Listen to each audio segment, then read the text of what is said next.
ముఖ్యమంత్రి చంద్రబాబు నాయుడుకి సకల శాఖల మంత్రి నారా లోకేష్ కి కొరకరాని కొయ్యలా తయారయ్యారు తిరువూరు ఎమ్మెల్యే కొలికపూడి శ్రీనివాసరావు. పచ్చ పార్టీ నేతలతో పాటు పచ్చ మీడియాకి సైతం చుక్కలు చూపిస్తున్నారు ఆయన. కొద్ది రోజుల క్రితమే పార్టీలోని తన ప్రత్యర్థులను టార్గెట్ చేసిన కొలికపూడి ఆ తర్వాత ఏకంగా చంద్రబాబు నాయుడు ప్రభుత్వాన్ని ఎండగడుతున్నారు. కొలికపూడి చేసే వ్యాఖ్యలు టీడీపీ నిజ స్వరూపాన్ని బట్టబయలు చేస్తున్నాయి. అదే సమయంలో కూటమి వైఫల్యాలను ఆయన నిర్మోహమాటంగా ఎండగడుతున్నారు. ఆయన్ని ఏమీ చేయలేక అలాగని మౌనంగా ఉండలేక ఉక్కిరిబిక్కిరవుతున్నారు చంద్రబాబు అండ్ లోకేష్. గత ఎన్నికల్లో తిరువూరు నియోజకవర్గం నుంచి గెలిచారు కొలికపూడి శ్రీనివాసరావు. ఆయన ప్రతిపక్షంలో ఉన్నప్పుడు గత ప్రభుత్వంపై లేనిపోని ఆరోపణలు చేయిస్తూ తమాషా చేశారు చంద్రబాబు. అటువంటి నేత ఇప్పుడు చంద్రబాబు నాయుడి ప్రభుత్వ వైఫల్యాలను ఆధారాలతో సహా బట్టబయలు చేసి నేతలకు నిద్ర లేకుండా చేస్తున్నారు. గత ఎన్నికల్లో విజయవాడ ఎంపీ కేశినేని చిన్ని తిరువూరు టికెట్ కోసం తనను కోట్లాది రూపాయలు డిమాండ్ చేశారని ఆరోపించి చంద్రబాబు రాజకీయాలను పరోక్షంగా ఏకిపారేశారు.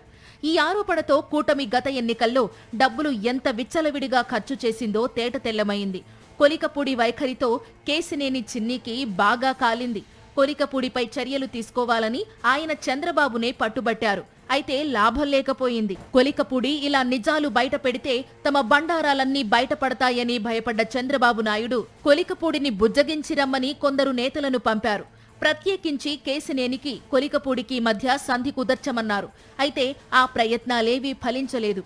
కొద్ది రోజుల క్రితం కొలికపూడి మరో బాంబు పేల్చారు. తన నియోజకవర్గంలోని 35 గ్రామాల్లో 480 కుటుంబాలను కలిసిన కొలికపూడి గ్రామాల్లో ఉన్న సమస్యలను పరిశీలించడంతో పాటు ప్రజల గోడును విన్నారు. ఆ తర్వాత ఓ ట్వీట్ పెట్టారు. అధ్వాన్నమైన రోడ్లు, దుర్భరమైన జీవన ప్రమాణాలతో పల్లె కన్నీరు పెడుతోందని ఆయన పోస్టు పెట్టారు.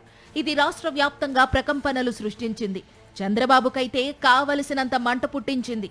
అయినా కొలికపూడిని పిలిచి ఏమీ అనలేని స్థితిలో చంద్రబాబు ఉన్నారని పార్టీ వర్గాలే అంటున్నాయి. అయితే క్రమశిక్షణ కమిటీని పంపించి కొలికపూడి తాత్కాలికంగా శాంతించేలా చేసుకోగలిగారు చంద్రబాబు. అయితే కొలికపూడి మౌనంగా ఉన్నా పార్టీలోని ఆయన ప్రత్యర్థులు మాత్రం ఖాళీగా ఉండడం లేదు. కొలికపూడికి వ్యతిరేకంగా ట్రోలింగ్స్ చేస్తూనే ఉన్నారు. దీంతో కొలికపూడికి ఎక్కడో మండింది. ఆయన మళ్లీ మాటల యుద్ధం మొదలుపెట్టారు. తాజాగా అసెంబ్లీ సమావేశాల సందర్భంగా టీడీపీ రాష్ట్ర అధ్యక్షుడు పల్లా శ్రీనివాసరావు కొలికపూడితో భేటీ అయ్యారు. వాళ్ళిద్దరూ ఏం మాట్లాడుకున్నారో ఆ ఇద్దరికే తెలుసు. కానీ హిజ్ మాస్టర్స్ వాయిస్ లా ఎల్లో మీడియా ఓవర్ యాక్షన్ మొదలు పెట్టేసింది. కొలికపూడికి క్లాస్ పీకిన పల్లా శ్రీనివాసరావు గట్టి వార్నింగ్ ఇచ్చిన అధ్యక్షుడు అంటూ కథలు రాసి వడ్డించాయి. ఈ ఫేక్ వార్తలతో ఒళ్లు మండిన కొలికపూడి శ్రీనివాసరావు తనకు పల్లా క్లాస్ పీకడమేంటి, నాన్ సెన్స్ అని సీరియస్ అయ్యారు. దీంతో ఆయన ప్రత్యర్థులు కూడా సైలెంట్ అయిపోయారు. కొంతకాలంగా కొలికపూడికి అపాయింట్మెంట్ ఇవ్వని చంద్రబాబు నాయుడు తాజాగా కొలికపూడితో చాలాసేపు మాట్లాడారు.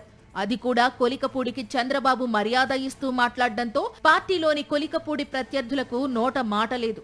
చంద్రబాబుతో సమావేశం అనంతరం కొలికపూడి తనపై ఎల్లో మీడియా చేసిన ప్రచారాన్ని ఖండించారు. తన నియోజకవర్గ సమస్యల పరిష్కారం కోసమే చంద్రబాబును కలిశానని క్లారిటీ ఇచ్చారు.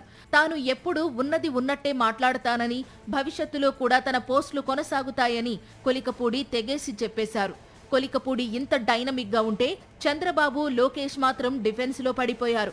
కొలికపూడిని అనవసరంగా కెలికితే కూటమి పాలనలోని అక్రమాలను కొలికపూడి బట్టబయలు చేసే ప్రమాదముందని చంద్రబాబు భయపడుతున్నారు.